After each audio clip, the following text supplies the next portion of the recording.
I'm Dan Edwards, your host, and I'm here to provide the scoop on living, working, and playing across the East Side. It is Wednesday, October 11th. I'm glad you're here. If you've got any comments or questions, feel free to type those into the comments or chat window. We would love to hear from you in real time. Feel free to also, if you are listening to a recorded version, rate our podcast anywhere podcasts are found, or if you're on YouTube, you can give us a thumbs up, subscribe, comment, all of the above. We appreciate it. And as you know, sharing is caring. We appreciate your sharing. We've got a great show lined up for you today here. In our Real Talk segment, we're going to be talking about why home prices aren't falling. And then we'll sit down with our good friend Daniel Curry for our mortgage moment. It's going to be a great show. I look forward to getting into our Real Talk segment that will start right now.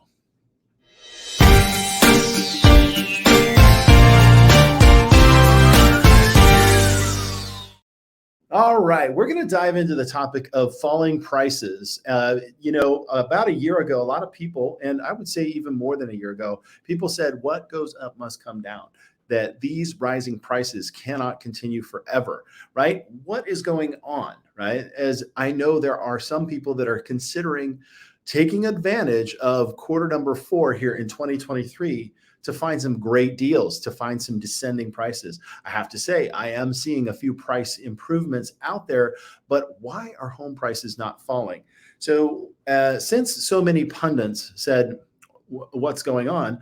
Said a year ago they were going down. Let's kind of jump into the main factors that cause home prices to fall. It goes back to your high school economics class. I am not an economist, but I play one here on this podcast. It's about supply and demand. And the number one factor causing home prices to fall is supply. So when there is an oversupply of anything, the prices are falling. So if you can think back to when you were a kid, right? And you knew that there was going to be the newest, hottest video game that was coming out, if you were like me. And when it first came out, you were paying $60 a pop, right? Because you had to have it first. You had to beat the level first. I don't know. Again, I'm just a video game guy. But as time goes on, suddenly they're offering that now for $49.95. Why? Because there is a level of abundant supply. Now, I'm not going to get to other manufacturing costs, et cetera, but let's just translate that to the housing market. So what exactly happened with our housing market over the last 2 years? Well, the first thing that happened is demand did not dry up.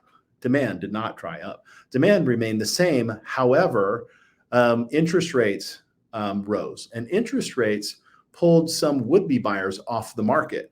So again, there's still demand for housing. Let's just take away any price structure. Everybody has to live somewhere. So either you're paying your mortgage or you're paying somebody else's mortgage. So the demand for housing exists, whether interest rates are 5% or whether interest rates are 3% or whether interest rates are 8%. Now, the truth is that fewer people are buying homes because they can't afford it. They've been priced out of the market. So another factor is not just the interest rates, but the actual motivation. So in 2020 and 2021, we had this little thing called COVID, and COVID created an environment for us real estate agents that was too good to be true. Everybody wanted to move. They wanted to get a house. They wanted to get out of the city. They wanted to relocate to a different state, those types of things. So the truth of the matter, when it comes to housing prices falling, is there was a lot of movement in those years. However, those sellers now have not decided to sell. So therefore, since sellers now have decided not to sell, it didn't create an excess of inventory. The last time we had a surplus of inventory, over 3 months worth of inventory, was probably 2010 or 2011. I'd actually have to go back and look at the numbers. But what that means, folks, is not only are interest rate high and buyers aren't buying, but sellers aren't selling.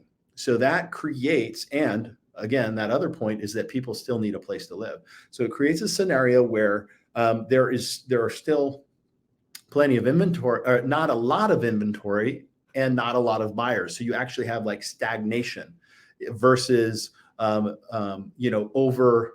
supply. It's just stagnant. So that's where we find ourselves. And that's why we don't see falling prices. Now, sure, there's some price reductions here and there, and definitely some cracks in that around the country, as well as here around King County and Snohomish County and Pierce County. But what you are finding is a stabilization, and that's mostly because we don't have an oversupply of homes. All right, so that was a pretty complicated point to answer a very simple questions, but essentially home prices, they're stabilized, and it's brought on by both supply, demand, high interest rates, and sellers not selling. That's our Real Talk segment. Thanks for watching. We're going to have a short commercial break, then we're going to welcome Daniel Orlando back to talk about what's going on there. Come back after this short commercial break.